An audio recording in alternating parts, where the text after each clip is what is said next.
Prolific romance novelist Madeline Martin is finally following her own true passion. It took me like 37 books to get here, so, just keep your head and stay down and be diligent about it.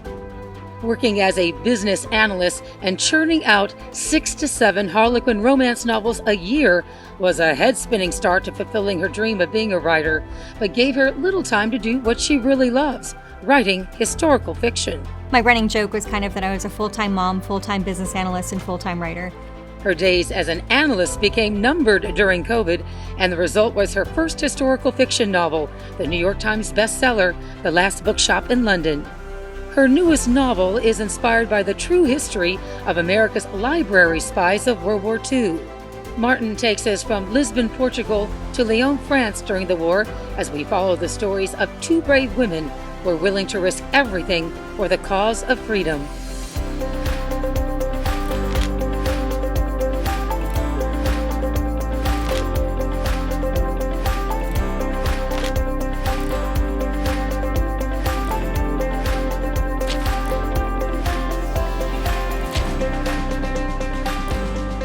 Madeline Martin, welcome to St. Louis, and thank you for joining us. Oh, thank you so much for having me. I'm excited to be here. Well, this is your 37th book, and you have been busy because you've only been publishing since 2015. Right. And in that time, have written 6 to 7, books a year? Yeah, it's been a lot. And I actually have only been writing for full-time for about 2.5 years. Before that, I was working as a business analyst. And that's what I find so interesting is that professional background really seems to have nothing to do with what you're interested in, which is your love for history. Yeah, absolutely. In fact, when I graduated from college, I graduated from Flagler College in St. Augustine with a major in business administration with minors in economics, political science, and accounting.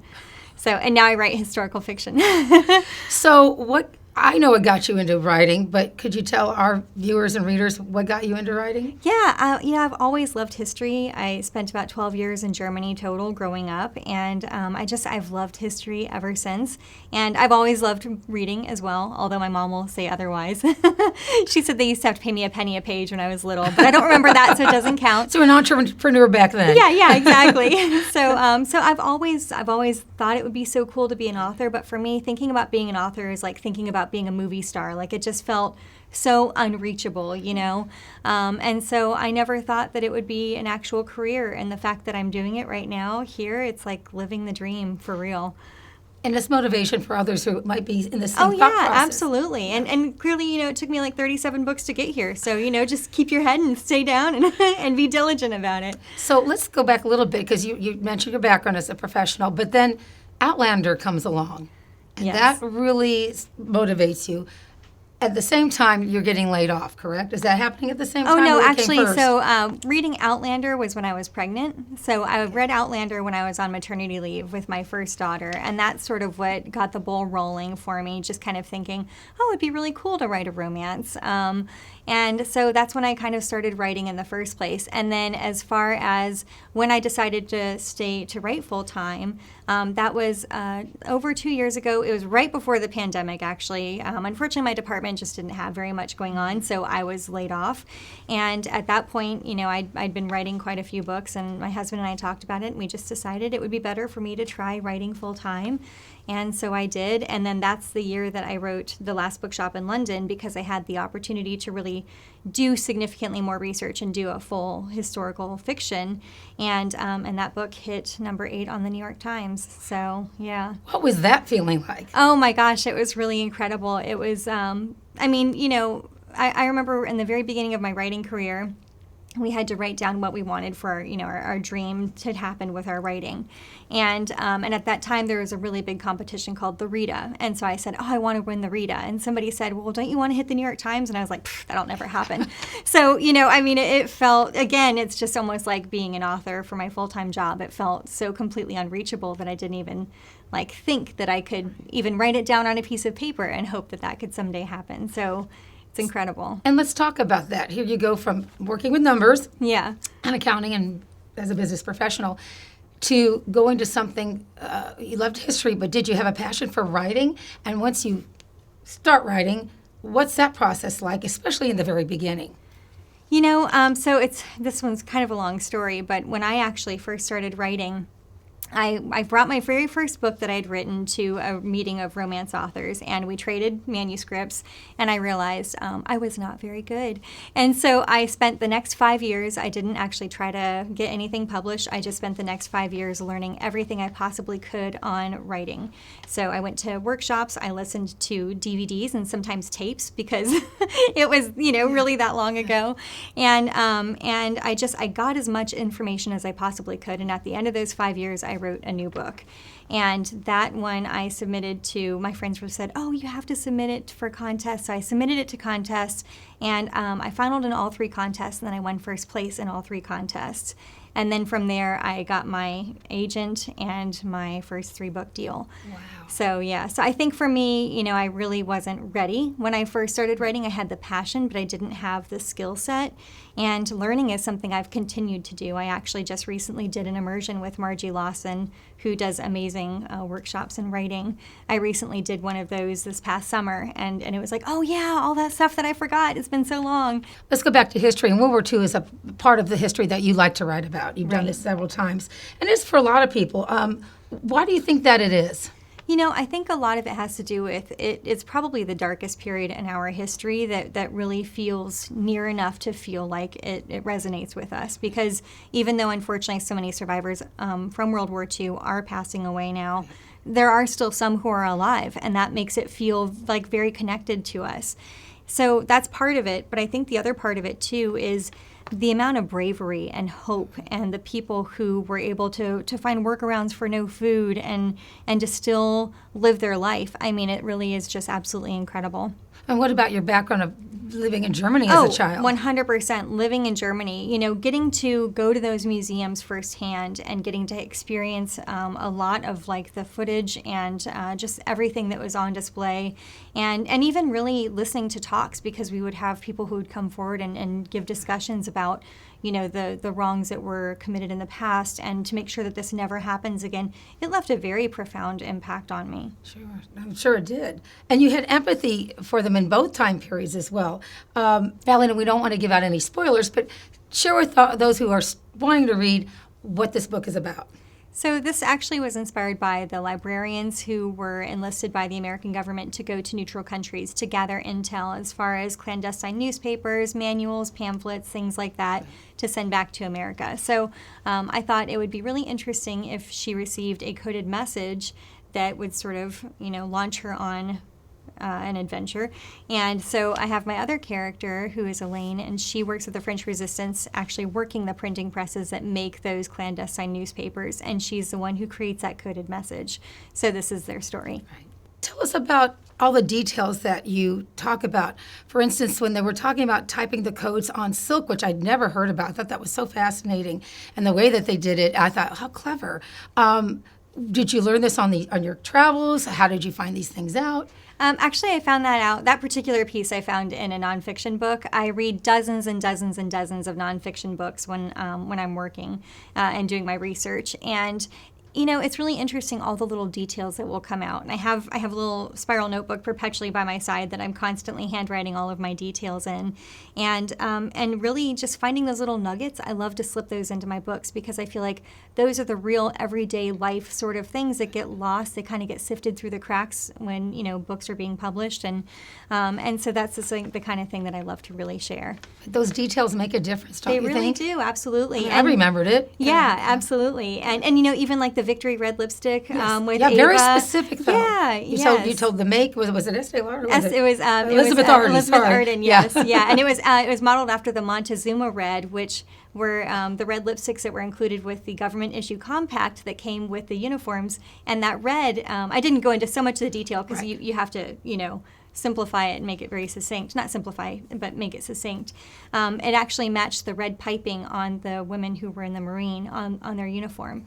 So, yeah. And even to the point of the hats, that was another one. She gets to Portugal and finds out, oh, wait, you don't have to wear the hats? And, right.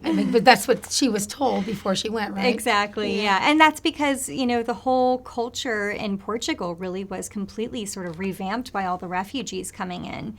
Because, in fact, even cutting your hair short was called a refugee or something like that. Or I can't remember the exact pronunciation of it. But it's because all the refugee women women had short hair. And then the Portuguese women thought, oh, that looks really lovely. And also Portugal is hot, I'm sure.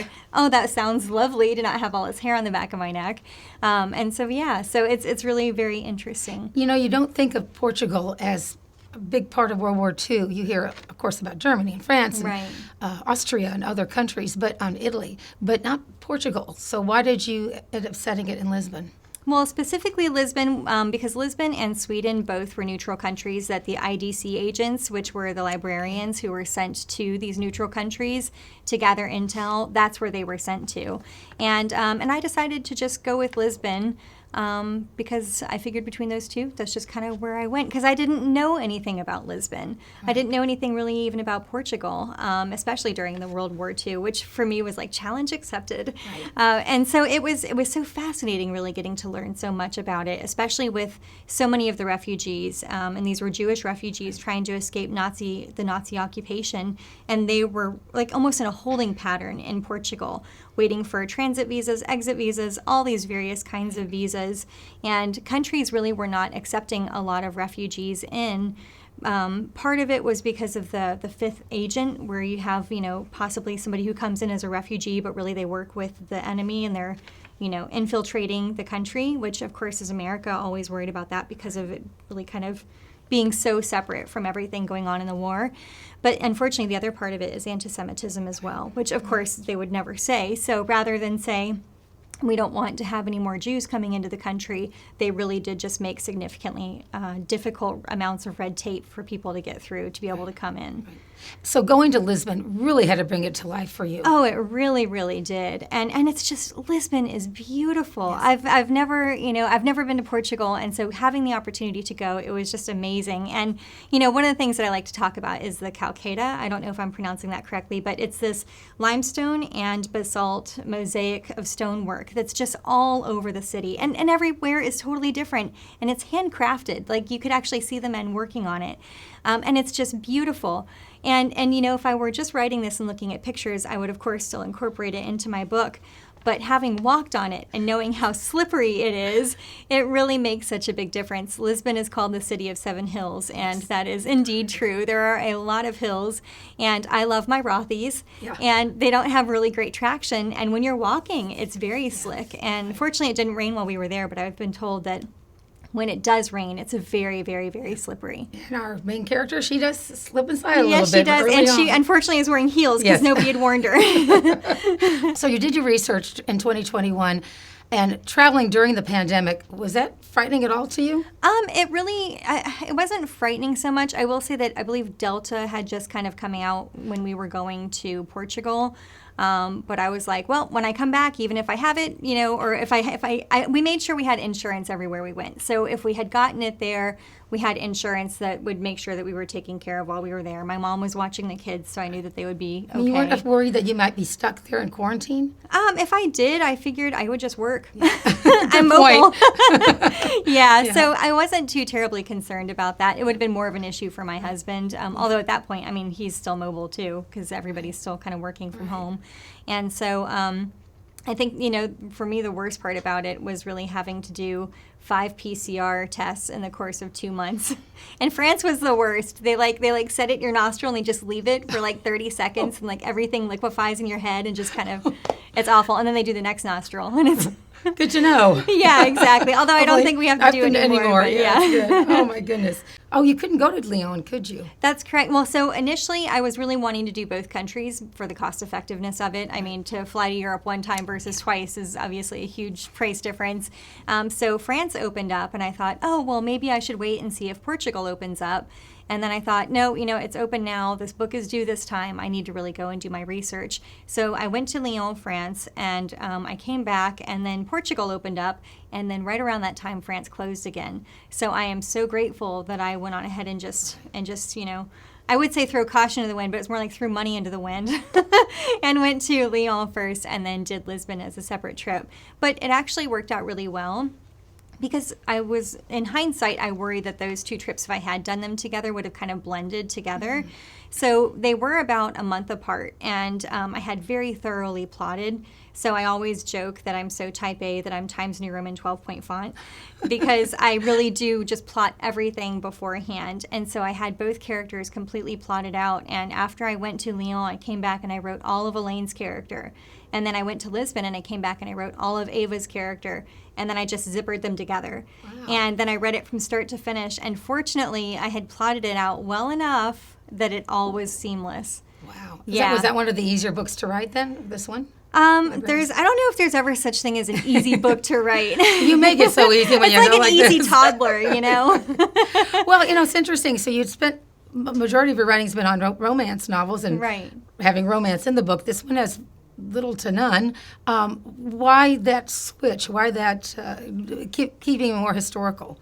Yeah. And suspenseful. Well, the thing is with historical romance and just romance in general, you have two characters who are working together to sort of have a full arc. And even though they both have their individual arcs, they're really kind of doing it together.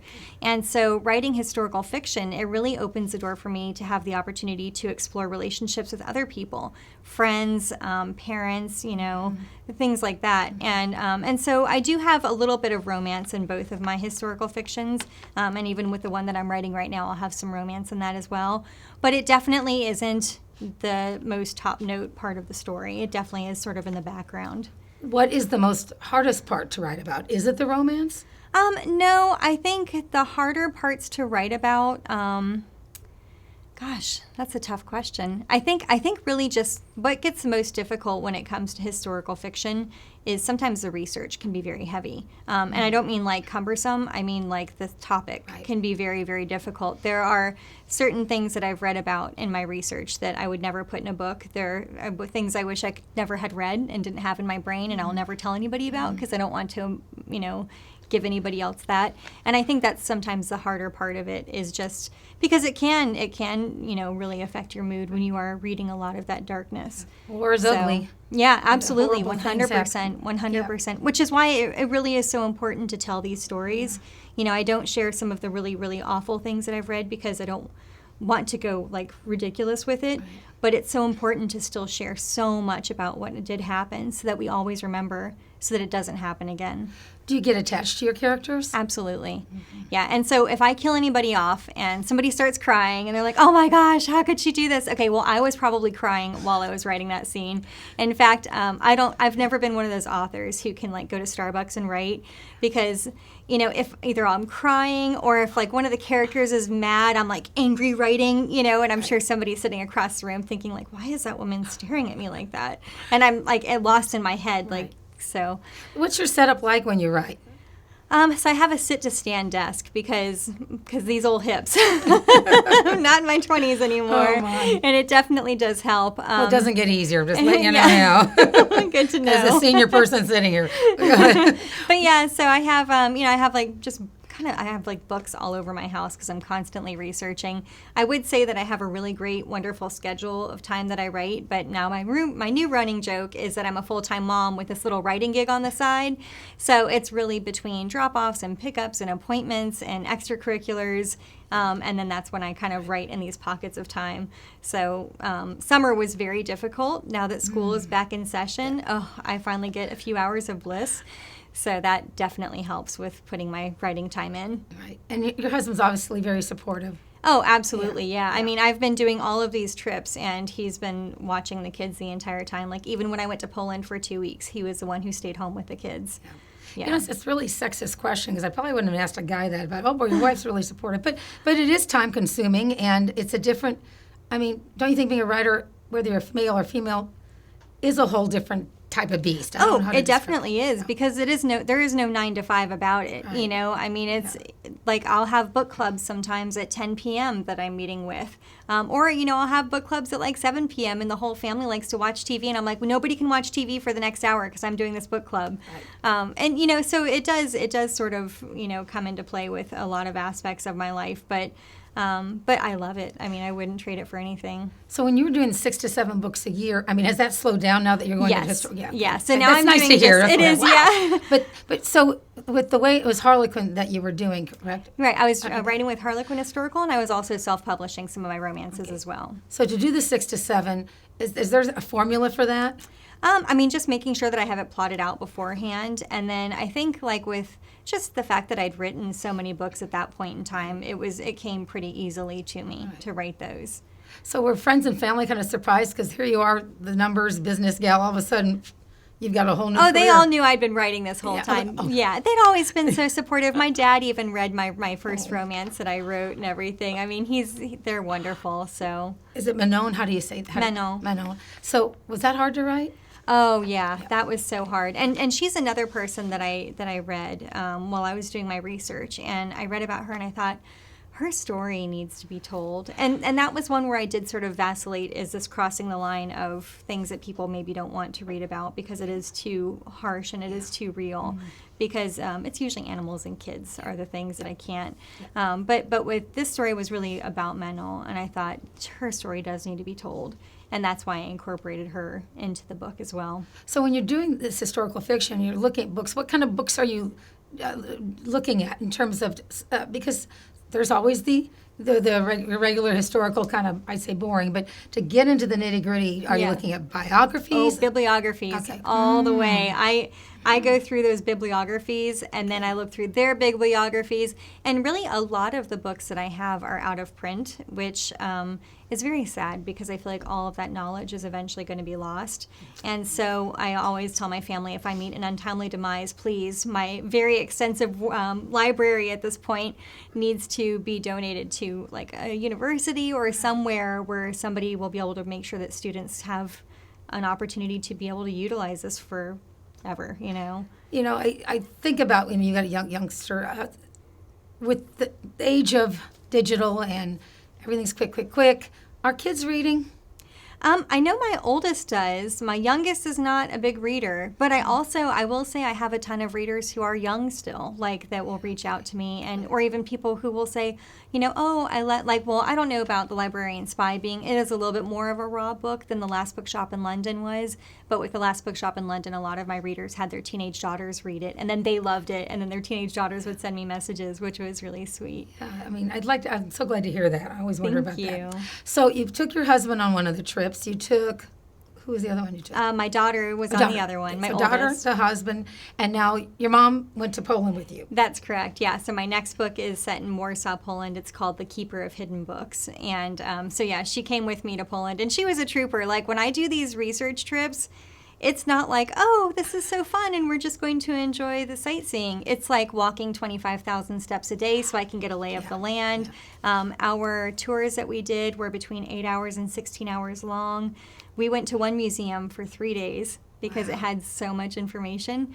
And also because I realized one day there was a free day, and free days are never good days to go on museums because there was just like 10,000 kids.